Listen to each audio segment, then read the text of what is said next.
Samajwadi party के जो हिंदुत्ववादी विचारधारा के जो सांसद विधायक हमारे संपर्क में हैं। प्रदेश में विधानसभा चुनाव होने में अभी समय है, लेकिन राजनीतिक दलों ने अपनी अपनी सियासी जमीन मजबूत करने की कवायद तेज कर दी है। चुनावी माहौल बनने से पहले ही नेताओं के बीच आरोप और प्रत्यारोप का दौर जारी है। इसी बीच योगी सरकार में मंत्री और निषाद पार्टी के राष्ट्रीय अध्यक्ष संजय निषाद ने समाजवादी पार्टी को लेकर बड़ा दावा किया है, जिसने प्रदेश की राजनीतिक सरगर्मियों को और बढ़ा दी है। संजय निषाद ने साफ और सीधे शब्दों में कहा है कि सपा के कई ऐसे सांसद और हिंदूवादी विचारधारा में विश्वास रखने वाले उनके संपर्क में हैं। उनका दावा है कि नेता एनडीए की विचारधारा से जुड़ना चाहते हैं और भविष्य में इस दिशा में बड़ा राजनीतिक घटनाक्रम देखने को मिल सकता है। संजय निषाद की इस बयान के बाद प्रदेश की राजनीति में नई चर्चाओं का दौर शुरू हो गया है। बड़ी चर्चा चल रही है चुनाव में, सोशल मीडिया पर भी तमाम चीजें लिखी जा रही हैं कि आप लोग जो है विपक्ष के भी संपर्क में हैं, समाजवादी पार्टी के संपर्क में हैं। कुछ सच्चाई है इसमें? क्या संपर्क साधा जा रहा है? अरे मैं तो पहले बयान दे दिया कि समाजवादी पार्टी के जो हिंदुत्ववादी विचारधारा के जो सांसद विधायक हमारे संपर्क में हैं, वो एनडीए के साथ मिलके अपनी इस विचारधारा से जुड़ के समाज की सेवा करना चाहते हैं। मैं तो इसमें बयान भी दे दिया, बुला के बयान दे दिया। लेकिन समाजवादी पार्टी कह रही है कि संजय निषाद जो हैं वो भी अपनी पार्टी के नेताओं के द्वारा हमसे संपर्क साध रहे हैं यूपी के चुनाव से पहले।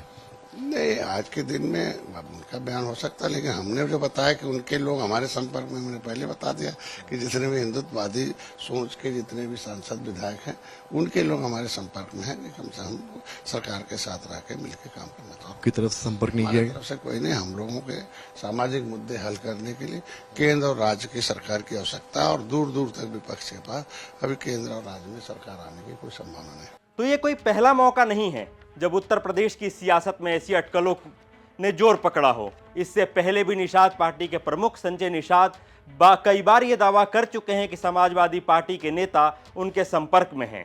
वहीं प्रदेश के उप मुख्यमंत्री केशव प्रसाद मौर्य भी सार्वजनिक तौर पर यह कह चुके हैं कि सपा के कुछ सांसद पार्टी छोड़ने की तैयारी में हैं। इसके अलावा कुछ दिनों पहले सुभाषपा प्रमुख और यूपी सरकार में पंचायती राज मंत्री ओम प्रकाश राजभर ने भी महाराष्ट्र के राजनीतिक घटनाक्रम का हवाला देते हुए दावा किया था कि अगला बड़ा राजनीतिक उलटफेर उत्तर प्रदेश में देखने को मिल सकता है और समाजवादी पार्टी में जल्द ही बड़ी टूट संभव है।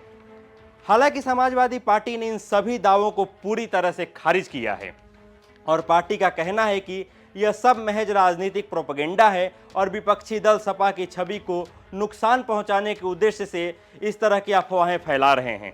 ऐसे में सवाल यही है कि क्या ये तमाम दावे केवल सियासी बयानबाजी हैं या फिर आने वाले दिनों में उत्तर प्रदेश की राजनीति में वास्तव में कोई बड़ा घटनाक्रम देखने को मिलेगा?